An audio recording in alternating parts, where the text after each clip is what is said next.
हाँ तो दोस्तों, आज का पहला क्वेश्चन है कि उस कुसुम की तरह यह भी थोड़े समय में समझदार हो जाएगी, यह किसने कहा था? डॉक्टर ने कहा था, या मेट्रे ने कहा था, या कम्मू ने कहा था? तो ऐसा बात कोई भी नहीं कहा था, यानी कि ऑप्शन डी हो जाएगा, इनमें से कोई नहीं। दूसरा क्वेश्चन पर आते हैं कि दौड़ो रे दौड़ो मेरी मंगू को मार डाला रे, ऐसा कहते हुए कौन चीख रही थी? तो ऐसा कहते हुए माँ चीख रही थी। कौन चीख रही थी? माँ, यानी कि ऑप्शन बी इसका सही हो जाएगा। चलिए अगला क्वेश्चन पर आते हैं। 3 नंबर क्वेश्चन है कि खून की सगाई किनकी प्रसिद्ध कहानी है? तो खून की सगाई ईश्वर पेटलीकर की प्रसिद्ध कहानी है, यानी कि ऑप्शन बी सही हो जाएगा। चलिए अगला क्वेश्चन पर आते हैं। चलिए अगला क्वेश्चन है कि माँ शीर्षक कहानी में किसने अपने बड़े पुत्र को घर आने के लिए पत्र लिखवाया था? तो माँ ने अपने बड़े पुत्र को घर आने के लिए पत्र लिखवाया था। चलिए 5 नंबर क्वेश्चन पर आते हैं। 5 नंबर क्वेश्चन है कि माँ कहानी किस लेखक द्वारा रचित है? तो माँ कहानी किस लेखक के द्वारा रचित है? तो ईश्वर पेटलीकर के द्वारा रचित है। 6 नंबर क्वेश्चन है कि मंगू की माँ की कितनी संतानें थी? तो मंगू के माँ की टोटल 4 संतानें थी, लेकिन क्वेश्चन पूछेगा कि मंगू के अलावा उसकी माँ की कितनी संतानें थी? तो 3 संतानें थी, यानी कि ऑप्शन बी इसका सही हो जाएगा। चलिए 8 नंबर क्वेश्चन पर आते हैं। 8 नंबर क्वेश्चन है कि माँ कहानी का प्रमुख पात्र कौन है? तो मंगू है। कौन है मंगू? मंगू जन्म से ही क्या थी? तो मंगू जन्म से पागल भी थी और गूंगी भी थी, यानी कि ऑप्शन डी इसका सही हो जाएगा, ए और बी दोनों। ठीक है। 10 नंबर क्वेश्चन है कि मंगू के कितने भाई थे? तो मंगू के कितने भाई थे बताइए आप लोग। मंगू के 2 भाई थे। कितने? 2, यानी कि ऑप्शन ए इसका सही हो जाएगा, मंगू के 2 भाई थे। 11 नंबर क्वेश्चन है कि पराई माँ ही कान छेदती है, यह क्या है? तो यह एक क्या है? कहावत है। क्या है? कहावत है। चलिए 12 नंबर क्वेश्चन पर आते हैं। 12 नंबर क्वेश्चन, किसने कहा था कि अगहन महीना में मंगू ठीक हो जाएगी? तो ऐसा किसने कहा था? तो ऐसा ज्योतिषी जी ने कहा था कि मंगू अगहन महीने में ठीक हो जाएगी।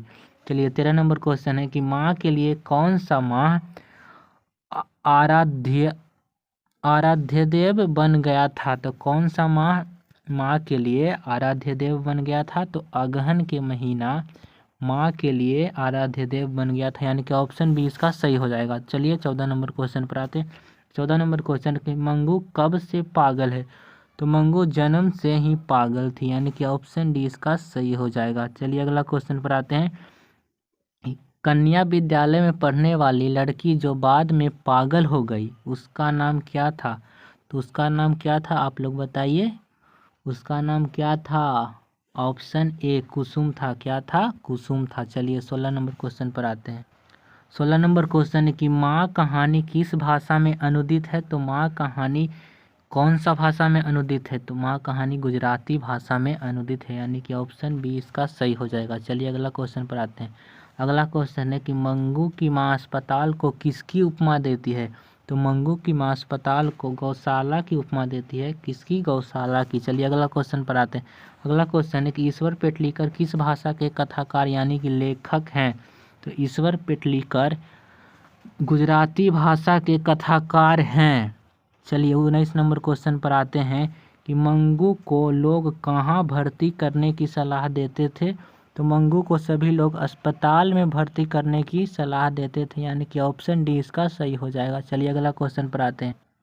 अगला क्वेश्चन है कि मंगू की प्राकृतिक मौत के बाद माँ क्या मानती थी? 20 नंबर क्वेश्चन है कि मंगू की प्राकृतिक मौत को माँ क्या मानती थी? तो माँ छुटकारा मानती थी। क्या मानती थी? छुटकारा। चलिए 21 नंबर क्वेश्चन, मंगू की बड़ी बहन का नाम क्या था? मंगू की बड़ी बहन का नाम था कम्मू। क्या था? कम्मू था। 22 नंबर क्वेश्चन पर आते हैं कि काला पानी किसका लोकप्रिय उपन्यास है? तो काला पानी किनका लोकप्रिय उपन्यास है? तो ईश्वर पेटलीकर का यह लोकप्रिय उपन्यास है। चलिए अगला क्वेश्चन पर आते हैं। अगला क्वेश्चन, पागलों के अस्पताल में उपद्रवी मरीजों को कैसे रखा जाता था? तो कमरे में बंद करके रखा जाता था। ऑप्शन सी इसका सही हो जाएगा। चलिए 24 नंबर क्वेश्चन पर आते हैं कि मंगू को अस्पताल में भर्ती करने के लिए माँ के पुत्र ने किसका ऑर्डर प्राप्त किया? तो मजिस्ट्रेट का ऑर्डर प्राप्त किया था। चलिए अगला क्वेश्चन पर आते हैं कि माँ को कितनी पुत्रियाँ थी? माँ की कितनी पुत्रियाँ थी? तो आप लोग बताइए। माँ की 2 पुत्रियाँ थी। कितनी? 2 पुत्रियाँ थी। पहला का नाम मंगू और दूसरा का नाम कम्मू। 26 नंबर क्वेश्चन, रात में रोशनी जलती रहने से इसे नींद नहीं आती, यह किसने कहा था? तो यह माँ ने कहा था। कौन कहा था? माँ जी ने कहा था। अगला क्वेश्चन, माँ जी किसे गौशाला की उपमा देती है? तो माँ जी अस्पताल को गौशाला की उपमा देती है, यानी कि ऑप्शन बी इसका सही हो जाएगा। चलिए अगला क्वेश्चन पर आते हैं। अगला क्वेश्चन है कि कौन सा महीना माँ जी का आशा भरा महीना था? तो माँ के लिए आशा भरा महीना कौन था? पूस था या माघ था या अगहन था या कार्तिक था? तो माँ जी के लिए आशा भरा महीना कौन था? तो अगहन था। क्या था? अगहन था। चलिए अगला क्वेश्चन पर आते हैं। अगला क्वेश्चन है कि मंगू को भर्ती करने के लिए माँ ने किसे पत्र लिखकर बुलवाया था? तो मंगू को भर्ती करने के लिए माँ ने किसे पत्र लिखकर बुलवाया था? तो माँ जी ने अपने बड़े पुत्र को पत्र लिखकर बुलवाया था, यानी कि ऑप्शन ए इसका सही हो जाएगा। चलिए अगला क्वेश्चन पर आते हैं। अगला क्वेश्चन है गोपाल दास नागर द्वारा संपादित एवं अनुदित कहानी कौन सी है? तो क्या है? माँ है। गोपाल दास नागर के द्वारा अनुदित कहानी। चलिए अगला क्वेश्चन पर आते हैं।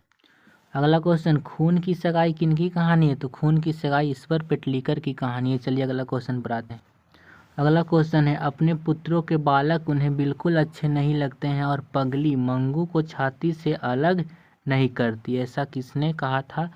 तो ऐसा उनके बहू ने कहा था। कौन कहा था? बहू। तो ऑप्शन ए इसका सही हो जाएगा। चलिए अगला क्वेश्चन है माँ के भाव एवं ममता के बातों को कौन समझ गया था?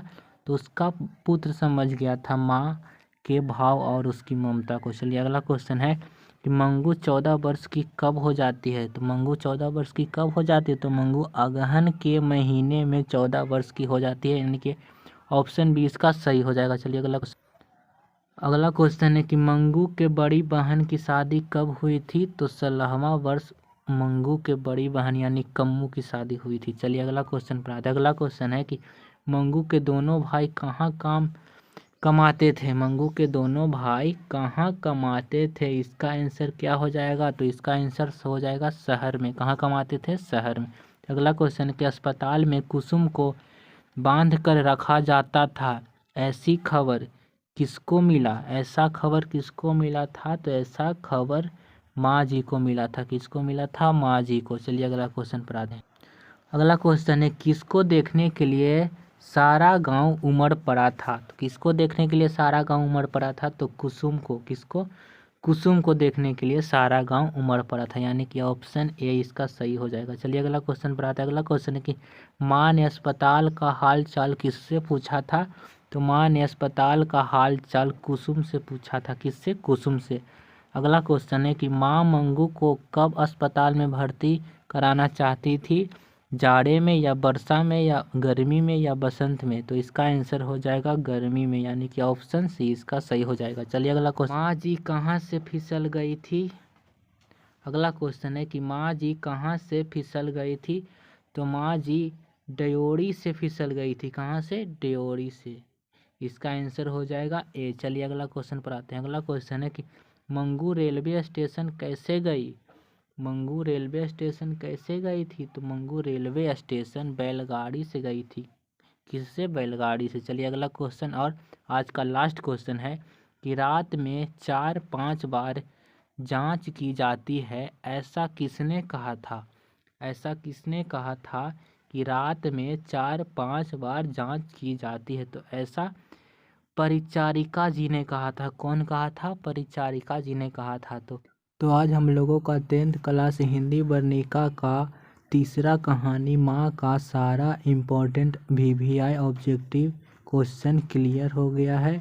अगर आपको हमारा वीडियो अच्छा लगता है तो वीडियो को शेयर ज़रूर कीजिएगा और चैनल को सब्सक्राइब भी ज़रूर कीजिएगा। ऐसा ही हम आपके लिए वीडियो बनाते रहेंगे और आपको जो भी टॉपिक पर वीडियो चाहिए कमेंट कीजिए। धन्यवाद दोस्तों।